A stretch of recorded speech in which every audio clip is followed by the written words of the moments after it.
As I've said previously, a majority of Rimuru's powers comes from the ever-expanding list of skills he had acquired, and you know what, after seeing all the abilities and skills that Rimuru has, I'm all but convinced that he's actually the strongest isekai protagonist to ever exist. And we haven't even started to talk about the skills he had acquired after becoming a demon lord, and he's already a freaking beast. Okay, since we already established the skills that will facilitate the eventual growth of Rimuru in the previous video, we can now talk a bit about the lead up to his evolution into a demon lord, what happens during the Harvest Festival, and of course the new skills that he will acquire. So that's what we'll be talking about in this follow-up video to the previous How Strong Is Rimuru video. If you haven't watched part 1 yet, then I highly recommend checking it out because it does go over some topics that will help you to better understand the topics we'll go over in today's video. As always, a spoiler warning for the video. Also, please don't forget to give the video a like and subscribing to the channel for more upcoming Tensura videos.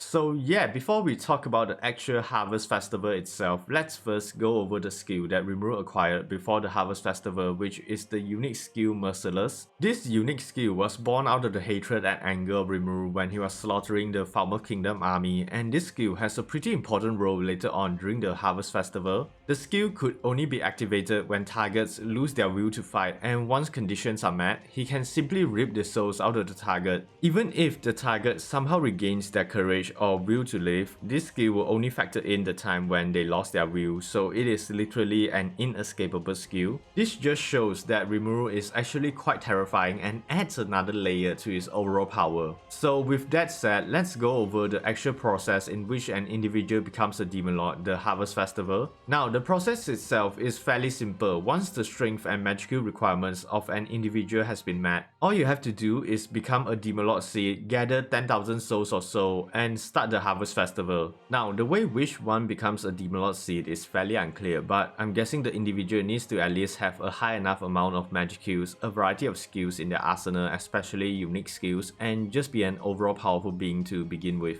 I would say this is probably the hardest part to complete because of how little information there is, but once the individual has reached that level of power and somehow acquired a demon lord seed, the rest is actually pretty easy. All they need now is to gather around 10,000 souls or so because the numbers needed seems to be a bit vague from person to person. These souls are actually used to nurture the demon lord seed contained within so it can evolve during the Harvest Festival, and of course acquiring 10,000 souls might seem hard or easy depending on the individual's moral compass, but if they can manage to get the required amount of souls, the Harvest Festival will start, and it seems like there's no warning to it, so the process itself could be dangerous if it happens during an awkward time. Now, it is during this process the individual will evolve physically and their race will evolve as well, and there is a risk of their personality changing, like going on a rampage after waking up, which was the case for Milim. But besides that, the Harvest Festival will also award the subordinates of the one that is ascending new powers or abilities called gifts. Now, another important aspect of the Harvest Festival is how it becomes easier to acquire new skills or even evolve existing ones during the process. However, when the Voice of the World upgraded most of the existing skills and resistances that Rimuru had, the evolution actually should have ended there, and the ultimate skills that he would acquire weren't even supposed to have happened.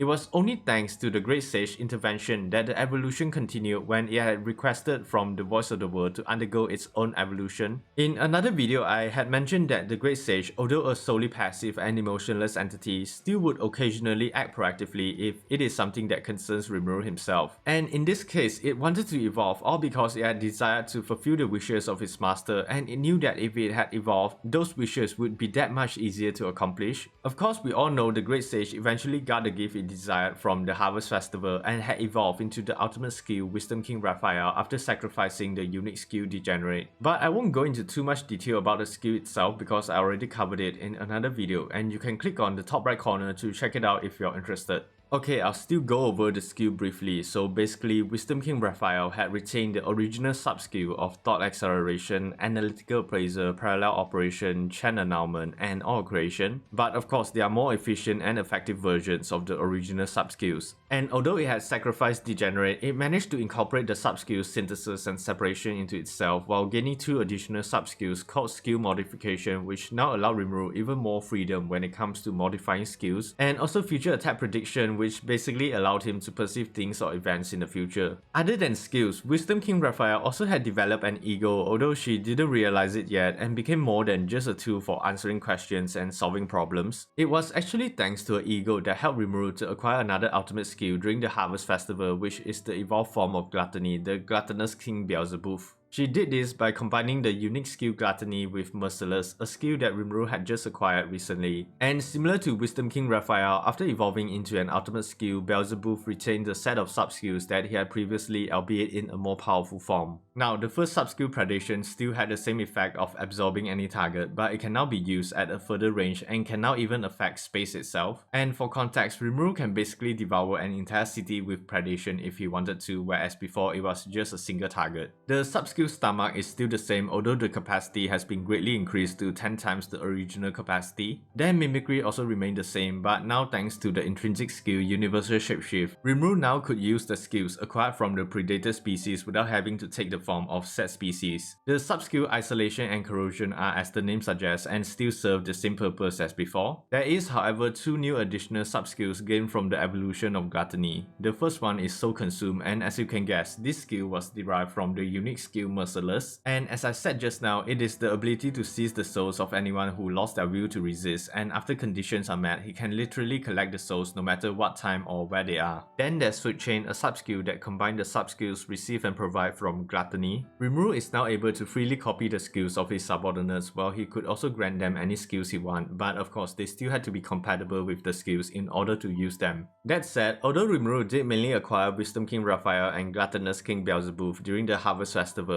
but later he would acquire more ultimate skills thanks to Raphael yet again. This happened when Valdora was finally released out of the unlimited imprisonment. Because his material body was left inside Rimuru's stomach, he was released from the skill as a spiritual life form. And with Raphael being the efficient assistant she is, she had done a comprehensive analysis and assessed the body of Valdora with analytical appraisal, which allowed Rimuru to obtain the ultimate skill Storm King Valdora. Naturally, this new ultimate skill also comes with 3 additional sub-skills, which are Summon Storm Dragon, Storm Magic, and Restore Storm Dragon. Summon Storm Dragon is pretty straightforward, and it is an ability that allows Valdora to be summoned by Rimuru whenever he wants, but Valdora himself can also use the ability to travel to Rimuru's location if he wishes to. Now, Storm Magic is the ability to allow the user to access Storm Magic like Black Lightning and Storm of Destruction, something that Rimuru already had previously when he was named a Tempest, but far more powerful. Then there's Restore Storm Dragon, which is a bit more complicated than the previous 2 sub-skills. This skill actually has something to do with Rimuru establishing a soul corridor with Valdora.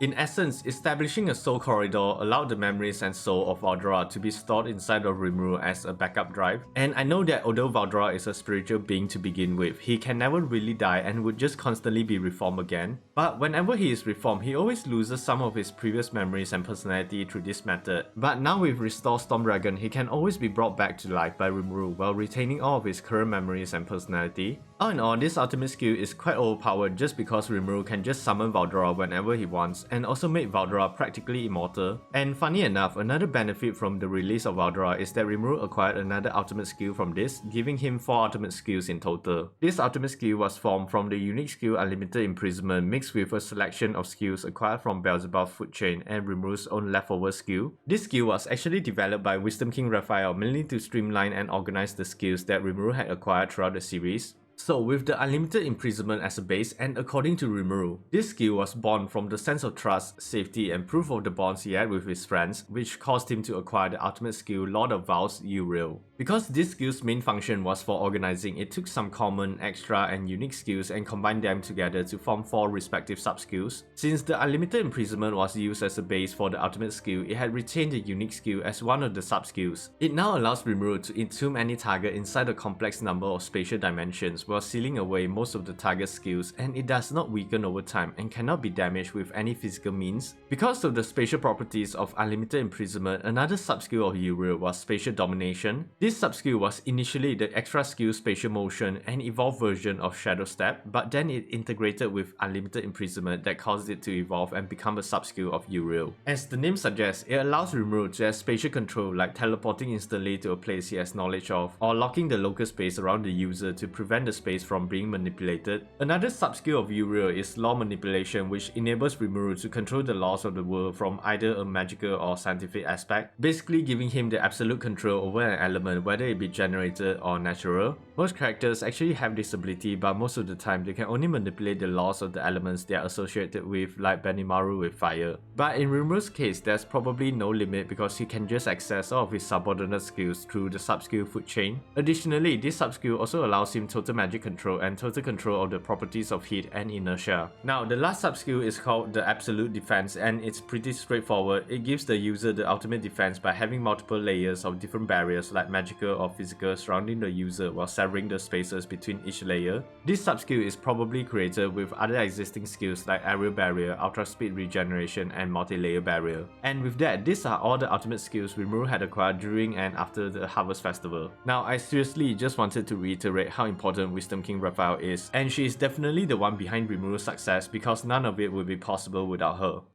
Now, you would think that this is all the ultimate skills Rimuru has, but not quite. Because during a future conflict with the Eastern Empire, he reached another level of power and obtained, in my opinion, some of the most powerful skills in the Tensura universe that makes him almost a literal god. So that will be the topic of discussion for our next video, and I hope you enjoyed this follow-up video. Feel free to let me know what are your thoughts about Raphael or anything else about Rimuru as well. Don't forget to give the video a like, subscribing to the channel, and hitting that notification bell to know when part 3 will come out. As always, thanks for watching and stay safe everyone.